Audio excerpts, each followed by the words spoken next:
What's up, guys? Welcome back to another episode of See It Like Strev. We just wrapped up another amazing week of CFL football. And for context about how competitive this CFL season has been, I was watching the Edmonton versus Sask game tonight, and a stat came across the screen that said 22 of the 33 games that have been played this season, so 66% of games, have been decided in the final 3 minutes. Unbelievably competitive season, electric finishes. It's been an awesome season, and we're not even fully halfway through. This week we had some dominating performances. We had a couple West Division heavyweights running it back after an awesome game last week. We had couple new players stepping up around the league to help their team get huge wins, specifically in that BC versus Winnipeg game. So let's get right into that one. On Thursday, we had BC going to Winnipeg. BC with a surprising win, 35-19. They dominated that game, especially in the back half of the game.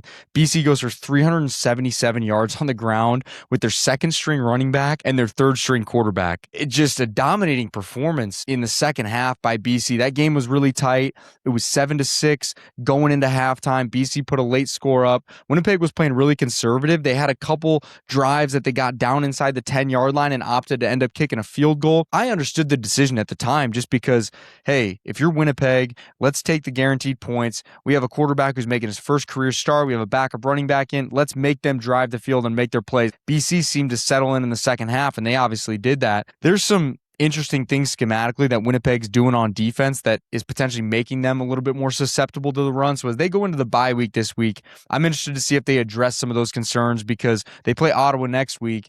But after that, the running game of these other teams that they're going to be going head-to-head with is going to be strong, and they're going to need to find ways to adjust and be a little bit more stout in their run defense. Kaiden Salter, he throws for 96 yards and a touchdown, no turnovers there, rushes for 160 yards. And I said it going into this game after Chase Bryce got benched last week and they put K Salt in at the end of last game. Young quarterbacks that have the ability to run the football, it is such an advantage because if you're not seeing the field as well as maybe a guy like Trevor Harris that's played a million football games, the ability to use your legs allows you to compensate where, okay, my first read's not there, things are happening a little bit fast. Can I find a lane and still find a way to move the chains? And that's what he did really, really well in this game. And credit to Buck Pierce adjusting their game plan and leaning on the run game a little bit heavier this week and having some of those design runs, RPOs, quarterback keepers with a guy out front blocking for K-Salt. Great game plan by Buck Pierce, being able to adjust to the strengths of his players, and that's what great coaches do. Xander Horvath looked great.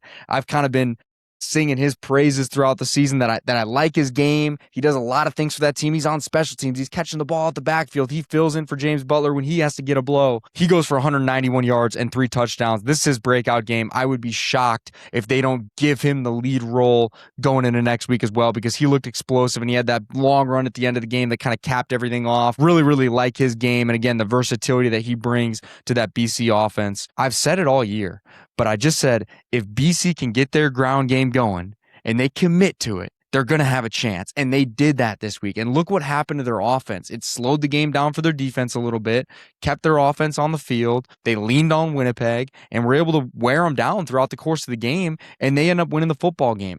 And look, this win, let's just call it what it is, this saved BC's season. Now they're able to continue to stay somewhat in that hunt for a potential crossover spot in the East, which looks very possible. They're sitting at 2-5, not a great position, but if you go to 1-6 in this West Division race, you're pretty much out of it and packing it in. So this was a season-saving win for the BC Lions. You look over at Winnipeg, there's a lot of things we could point to as to why they didn't win. Obviously, they end up giving up 377 yards on the ground, it's very hard to win with that. But you look over at their offense, there was a lot of questions about Brady and kind of some of the things that he said in the media with his frustration of not getting the ball in the fourth quarter last week, which, I think we all get it, trying to find their identity as an offense. And they committed to the run game. They totally committed to the run game this week, but they weren't able to capitalize on committing to the run game early and then going into the deeper play actions and capitalizing on BC coming up to stop the run or getting the RPO game a little bit more involved. I just didn't see that build off of the initial run into what it could be in the second half. They were a little bit conservative deep in the red zone, as we mentioned before. Looking back on it, hindsight's always going to be 20/20,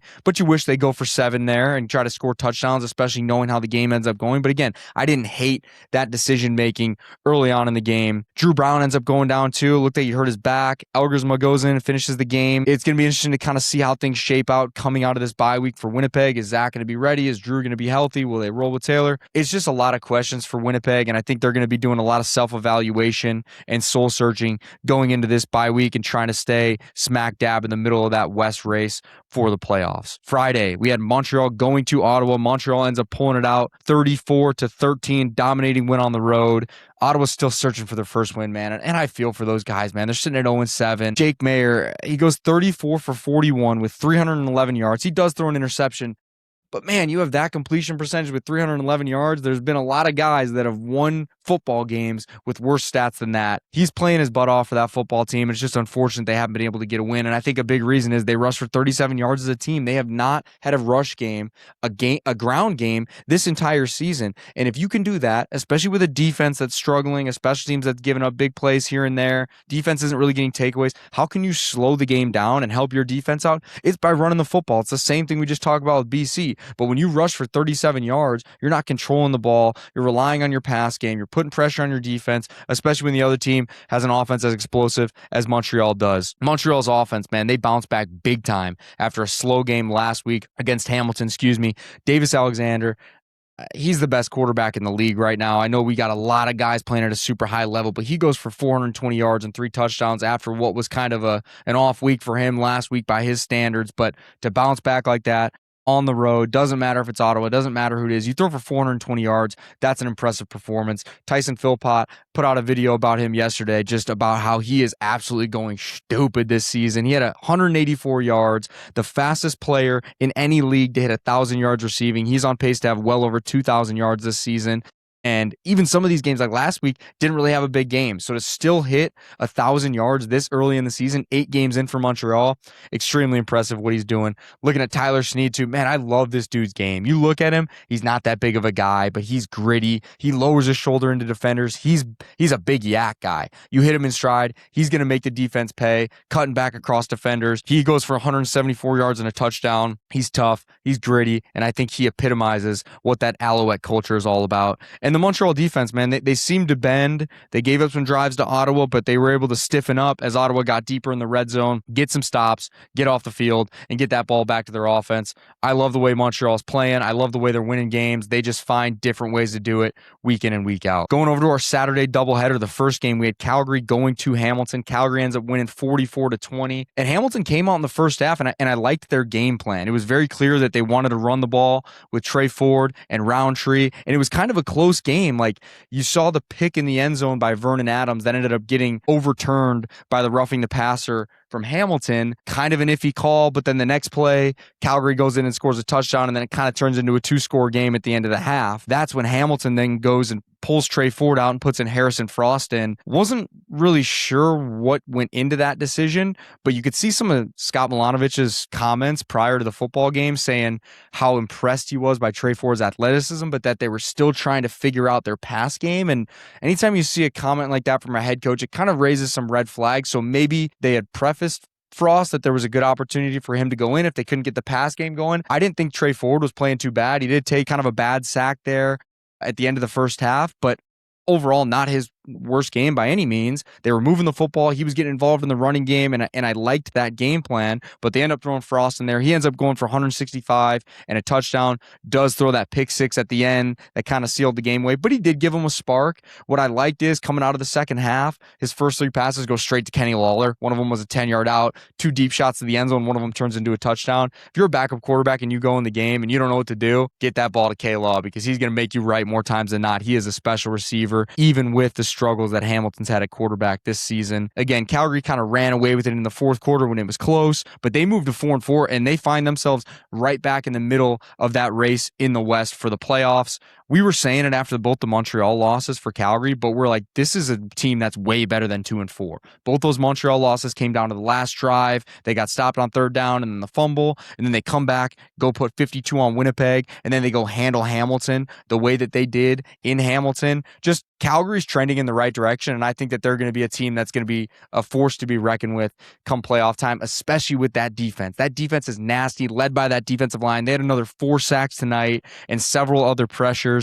They were wrecking the game versus Winnipeg last week as well. That defensive line is the best in the league, and I think that's a reason why Calgary's going to have a real chance to push for that third playoff spot in the West and maybe even be able to overtake Saskatchewan and get into that second place spot. But at the very least, I feel firmly that Calgary's going to make the playoffs, even if it does end up being a crossover. But I think they make it in the West, especially with the way that Winnipeg's looking right now. Our last game of the weekend, we had Sask at Edmonton. This was the game of the weekend that everyone was looking forward to. Edmonton fans, hey, shout out to you guys. I called you guys out last week on social media and you guys answered. You got the upper bowl opened up. I was doing everything I could to get out there, but I'm not going to lie, flights were like $1,400 American, which is like $10,000 Canadian. So wasn't going to be able to make it happen, but watched the game from the comfort of my living room, and it was amazing to see the way that you guys showed out and supported your team. And then shout out to the Riders fans too, man. Like the way that you guys travel to support your team as well. And I feel like Riders fans almost took it personally that everyone was gassing up the Edmonton fans to get there. You guys showed up. You guys made the trip. And I think that the Sask fans being there were a reason that Sask was able to get it done on the road. It was a physical football game, ends up being 28-26. And from the opening kickoff, like you could feel the intensity of this football game. Guys were hitting, guys were chirping. There was a couple misconducts. It felt like it could be a playoff game, like a West final game. I felt like I was watching a preview of what we're going to see later on in the season. And the way the game started, the offenses kind of came out hot. They go down, trade touchdowns early, and then the defenses really tightened up. And it was well documented throughout this game that Edmonton has the best defense in the league statistically. They've gotten a ton of takeaways, and it was kind of a back and forth game in that way with going down, trading field goals, and it just kind of felt like whoever ended up getting the ball last was going to end up winning the game, just kind of like last week's game. But it was different. Edmonton ends up getting the ball with like 3 minutes left. They're going to put a drive together, and there goes Saskatchewan's defensive line, getting pressure on Cody time and time again, ends up getting the sack, getting Edmonton off the field, and they never got the ball back. And Sask just goes out, and it ends up running out the clock and winning the football game. I got to give a shout out to my guy, Tommy Stevens. I think we're going to be able to get him as a guest on the program here pretty soon, but he has 3 touchdowns, and I'm going to go sit on my soapbox one more time and say these teams that take the wedge seriously and invest in that piece of their offensive game plan, it is such a weapon. Look how they used it. They're putting Tommy Stevens in the game on the 7-yard line and just cramming the ball down Edmonton's throat and getting it in the end zone. I mean, that is a weapon for your offense. That's a package that is dangerous. What do they do at the end of the game when they got to run the clock out? They put big Tommy Stevens in, weighing looks like he's about 260 these days, just running through linebackers' faces and getting first downs and running the clock out. He has 3 touchdowns in this game and was an absolute game changer for that team. I can't say enough about the physicality aspect that he brings to that team and the way that offensive line and that big team unit that Saskatchewan has, the way that they attack and take pride in that wedge, because that's all it is, man, is taking pride in your work, and it's everyone knows what's happening. We're going straight ahead. Who wants this first down more than the other team? And Saskatchewan does that better than any other team in the CFL right now, and it's a big reason why they were able to get it done and get 7 points when they got deep in the red zone as opposed to having to settle for 3 at times. Saskatchewan wins 28-26, and they keep within 1 game of Edmonton now. So Saskatchewan right in the middle of that West race, still in a position to be able to get first in the West, because if they go to 4-3 and Edmonton goes to 7-1, that's going to be a tough gap to close, especially having lost to Edmonton twice. But now you flip it around. Saskatchewan goes to 5-2, Edmonton goes to 6-2. So now you're 1 game back, and you're right in the thick of that thing, still potentially with an opportunity to go ahead and win the West as the season closes out here. Let's get into the See It Award. We got our first 3-time winner of the See It Award. He had a down week last week by his standards, but he bounces back this week in a huge way on the road versus Ottawa, going for 420 yards, 3 touchdowns. He's my leader and the clubhouse leader in the CFL MOP race halfway through the season, and he has his team firmly atop the East, looking like one of the best teams in the league. Davis Alexander, keep leading those boys. Keep playing the game the way that you play it. You're seeing it, buddy. All right, let's look ahead to next week because we got some good games coming up Thursday. First game of the weekend, we got Calgary at Toronto. Calgary's looking to move to 5-4. That would be a 3-game win streak for them and really insert themselves even deeper into that West playoff race. VA still with no picks. He's playing insane. He's playing clean football, and I've said it from the jump of the season. If he plays clean football and can continue this into September, October, this team is going to be a Grey Cup contender. I love the way Calgary is using Tyreek McAllister. He's helping their offense get much more dynamic, not only in the return game, but out of the backfield, running and catching the football. Calgary's defense continues to be extremely stout, especially up front, and in the back end, they have some strong DBs. They've now had 5 interceptions in the last 2 games. Toronto finally getting to go home after a long time away with the World Cup. I'd love to see some Argo fans show up and support that team. Toronto, even though they're sitting at 3-4 right now, they have a real chance to be second in the East come playoff time and get a home playoff game. Let's start to rally those Argos fans behind that team and get some fans out to that game and help their team go get a win. Friday, we got Ottawa going to Sask. Ottawa's still looking for their first win of the season. We've talked about it. They're going on the road to Sask. I've said it every week. If they can get a run game going and get a couple takeaways with their defense, they're going to have a chance because Jake Mayer is playing good enough to go win football games. Sask, they're coming off a huge win on the road. They moved to 5-2, but you can't have a letdown game. Like, this is a trap game, right? You've got the worst team in the league coming into your barn at home.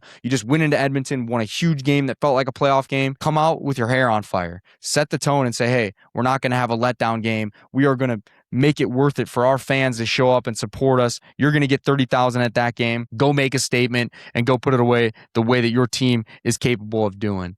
Jumping over to Saturday, we got another Saturday doubleheader. We got Edmonton going to Montreal. It's a rematch of the overtime thriller that we saw earlier in the year in the pouring rain. Montreal's defense is back humming. It is a great matchup against the toughest defense in the league with Edmonton's defense. So I'm looking to see kind of that chess match, how both teams are able to adjust from the first game and apply some schematic changes to this next matchup. I think that crowd in Montreal is going to be rowdy. I love the way that they've been showing up for their football team. I hope I can get out to a game out there at some point this season. I want to get to every single CFL stadium. So that's kind of one of my goals this year, but I got to start making some plans and making this happen. So excited to see that Montreal crowd getting rowdy for their football team. And again, Edmonton's coming off that tough loss at home. It was a hard-fought game, but to me, defense and run game travel on the road, and Edmonton's got probably the best defense and one of the best, if not the best, run game in the league with Justin Rankin and their backfield. The other game of that Saturday doubleheader is going to be Hamilton at BC. BC is looking much better with their revamped rushing game. You got K-Salt and Horvath. They look dynamic this